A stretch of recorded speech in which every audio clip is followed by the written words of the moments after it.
വിദ്യാർത്ഥികളായി വളരണം. ക്യാമ്പസുകളിൽ ഇനിയും സന്തോഷം പൂവിടണം.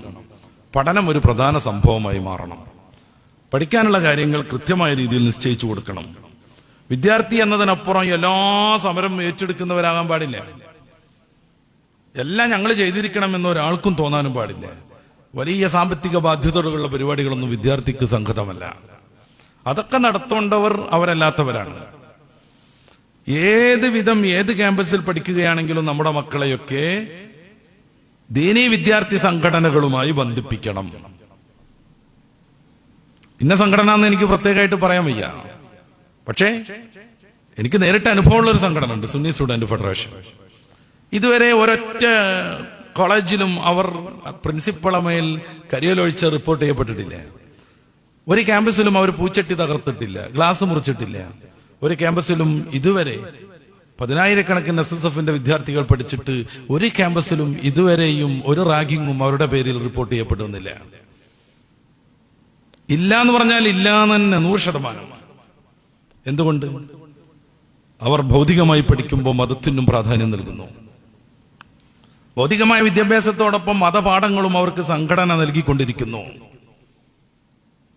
അതുകൊണ്ട് മാതാവിനെ മാനിക്കാനും അധ്യാപകനെ മാനിക്കാനും ഇതെന്റെ സഹപാഠിയാണെന്നും അവനും എന്നെ പോലെ പഠിക്കാനാണ് ഈ ക്യാമ്പസിലേക്ക് വന്നതെന്നും അവന്റെ ജീവിതം കുട്ടിച്ചോറാക്കലല്ല എന്റെ ഈ ക്യാമ്പസ് പ്രവേശനത്തിന്റെ ലക്ഷ്യമെന്നും കൃത്യമായ ബോധത്തോടുകൂടെ നിലവിലുള്ള സംവിധാനങ്ങൾ പരമാവധി ഉപയോഗപ്പെടുത്തി പഠനരംഗത്തും സാമൂഹിക സേവന രംഗത്തും അവർ പ്രവർത്തിച്ചുകൊണ്ടിരിക്കുന്നു. അതാണ് സുന്നി സ്റ്റുഡന്റ് ഫെഡറേഷൻ. ഞാൻ നേരത്തെ പറഞ്ഞു, ദീനീപരമായ ഏതെങ്കിലും ഒരു സംഘടനയിലേക്ക്, അഹ്ലുസുന്നത്തി വൽ ജമാഅത്തിന്റെ സംഘടനയിലേക്ക് നമ്മുടെ മക്കളെ ഏത് ക്യാമ്പസിലാണെങ്കിലും ബന്ധപ്പെടുത്തണം. മറ്റു സംഘടനകൾ അനുഭവിച്ച് എനിക്ക് പരിചയമില്ലാത്തത് കൊണ്ട് ഞാൻ അനുഭവിച്ചൊരു പ്രസ്ഥാനത്തെ പരിചയപ്പെടുത്തിയെന്ന് മാത്രം. ഈ സദസ്സിൽ എല്ലാവരും SSFനെ ഇவ்விധം അംഗീകരിക്കുന്ന അല്ലെങ്കിൽ SSF സംഘടനാ സംവിധാനത്തിലൂടെ മുന്നോട്ട് വരുന്നവരാണ് പോകുന്നവരാണെന്നൊന്നും എനിക്ക് അഭിപ്രായമില്ല. അതുകൊണ്ടാണ് ഞാനിത് വിശാലമായിട്ട് തന്നെ പറയണത്. പക്ഷെ ഇതുവരെയും ക്യാമ്പസിൽ ഒരു റാഗിങ്ങും ആ വിദ്യാർത്ഥിയുടെ പേരിൽ റിപ്പോർട്ട് ചെയ്യപ്പെട്ടിട്ടില്ല. അത് വളരെ പ്രധാനമാണ്. അതൊരു വസ്തുതയുമാണ്. വസ്തുതയെ നിഷേധിക്കാൻ നമുക്ക് പറ്റൂല. അപ്പൊ ദിക്റൽക്കുകൾ ഉണ്ടാവും, നാട്ടിൽ പള്ളിയിലുണ്ടാകും, പള്ളിയിൽ വിവിധങ്ങളായ പരിപാടികൾ ഉണ്ടാവും. അവിടേക്കൊക്കെ വിദ്യാർത്ഥികളെയും കൊണ്ടുവരണം. എന്താണ് ഈ മതത്തിന്റെ ആത്മാവ് എന്നവർ പരിചയപ്പെടണം. പഠിക്കാനുള്ളതല്ലേ എന്ന് കരുതിയിട്ട് അവരങ്ങനെ നടക്കുക.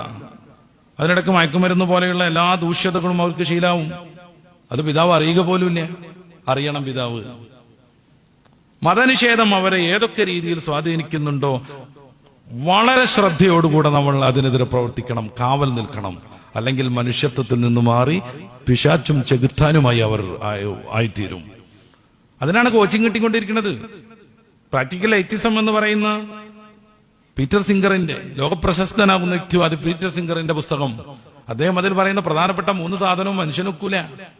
ഒന്ന്, വികലാംഗ കുട്ടികളെ കൊല്ലണം എന്നാണ്. വികലാംഗരായി ജനിച്ച വളരുന്ന കുട്ടികളെ കൊല്ലണം. അവർക്ക് ജീവിക്കാൻ അവകാശമില്ല. അവരുടെ അടിസ്ഥാന തത്വം അനുസരിച്ച് അങ്ങനെ പറയാൻ പറ്റുള്ളൂ.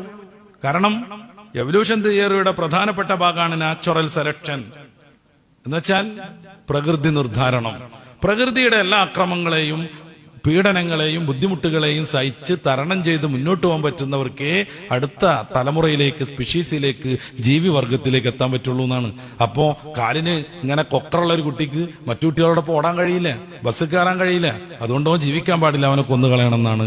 ഇത് പഠിക്കുന്ന ഒരു വിദ്യാർത്ഥിക്ക് തന്റെ സഹപാഠിയെ കൊല്ലണീനോ അവന്റെ പുറം മൊത്തം വൃത്തം വരച്ച് നശിപ്പിക്കുന്നതിന് ഒരു വിഷമം ഉണ്ടാവില്ല.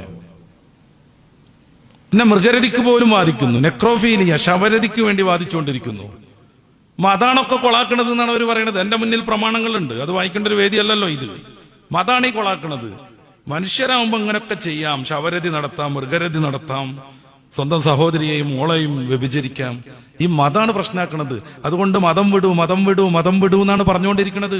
പ്രത്യേകിച്ച് ക്യാമ്പസുകളിൽ മതം വിടൂ, മതം വിടൂ ഇതാ പറഞ്ഞുകൊണ്ടിരിക്കുന്നത്.